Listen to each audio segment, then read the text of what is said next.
صفحہ نمبر 299 289 سیرت النبی جلد اول۔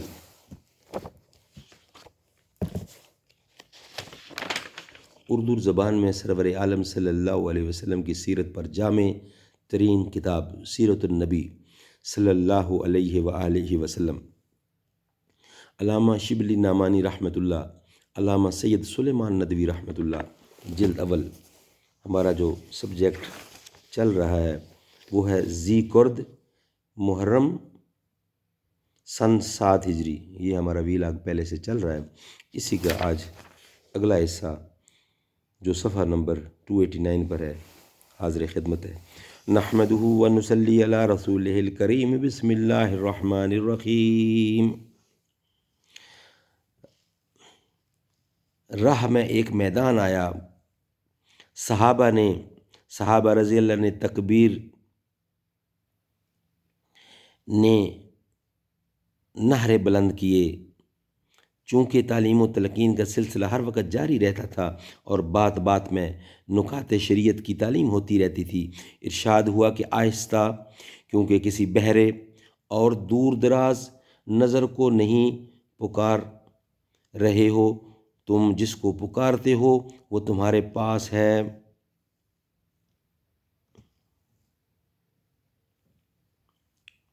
ان اشعار میں صاف تصریح ہے کہ تعددی اور حملہ کی ابتدا دشمنوں کی طرف سے تھی۔ اشعار کی بعض الفاظ میں روایات کا اختلاف ہے۔ اس غزوہ میں چند خاتونیں بھی اپنی خواہش سے فوج کے ساتھ ہو لی تھیں۔ حضرت صلی اللہ علیہ وسلم کو معلوم ہوا تو آپ نے ان کو بلاوا بھیجا اور غضب کے لہجہ میں فرمایا کہ تم کسی کے ساتھ آئیں اور کس کے حکم سے آئیں؟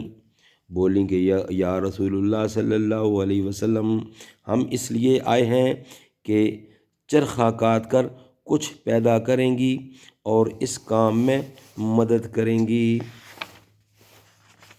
ہمارے پاس زخمیوں کے لیے دعائیں بھی ہیں، اس کے علاوہ ہم تیر اٹھا کر لائیں گی۔ حضرت صلی اللہ علیہ وسلم نے فتح کے بعد جب مال غنیمت تقسیم کیا تو ان کا بھی حصہ لگایا، لیکن یہ حصہ کیا تھا؟ زر و جوہر نہ تھے، مال و اسباب نہ تھا، درہم و دینار نہ تھے، بلکہ صرف کھجوریں تھیں۔ تمام مجاہدین کو یہی ملا تھا اور ان پر وہ نشینوں نے اور ان پردہ نشینوں نے بھی یہی پایا۔ یہ واقعہ ابو داؤد میں مذکور ہے۔ حدیث اور سیرت کی تمام کتابوں سے ثابت ہوتا ہے کہ اکثر غزوات میں مستورات ساتھ رہتی تھیں جو زخمیوں کی مرہم پٹی کرتیں اور پیاسوں کو پانی پلاتی تھیں۔ جنگ احد میں حضرت عائشہ رضی اللہ کا مشک میں پانی بھر بھر کر لانا اور زخمیوں کو پلانا اوپر گزر چکا ہے، لیکن یہ امر تھا کہ عورتیں میدان جنگ سے تیر اٹھا کر بھی لاتیں اور مجاہدین کو دیتی تھیں۔ صرف ابو داؤد نے ذکر کیا ہے، لیکن سند صحیح متصل سے ذکر کیا ہے، اس لیے شک کی گنجائش نہیں۔ یوں بھی عرب کی مستورات سے کم یہی توقع کی جا سکتی ہے، چونکہ معلوم تھا کہ غطفان اہل خیبر کی مدد کو آئیں گے۔ حضرت صلی اللہ علیہ وسلم نے مقام رجی میں فوجیں اتاریں جو غطفان اور خیبر کے بیچ میں ہے۔ اسباب بار برداری، خیمہ و خرگاہ اور مستورات یہیں چھوڑ دی گئیں اور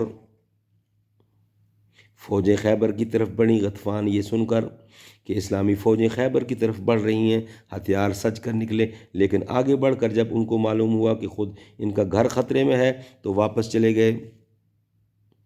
خیبر میں 6 قلعے تھے: سالم، کموس، نتح، قطح، شک، مربت، اور جیسا کہ یعقوبی نے تصریح کی ہے، یہ انشاءاللہ نیکسٹ ویلاگ میں آپ کو بتائیں گے۔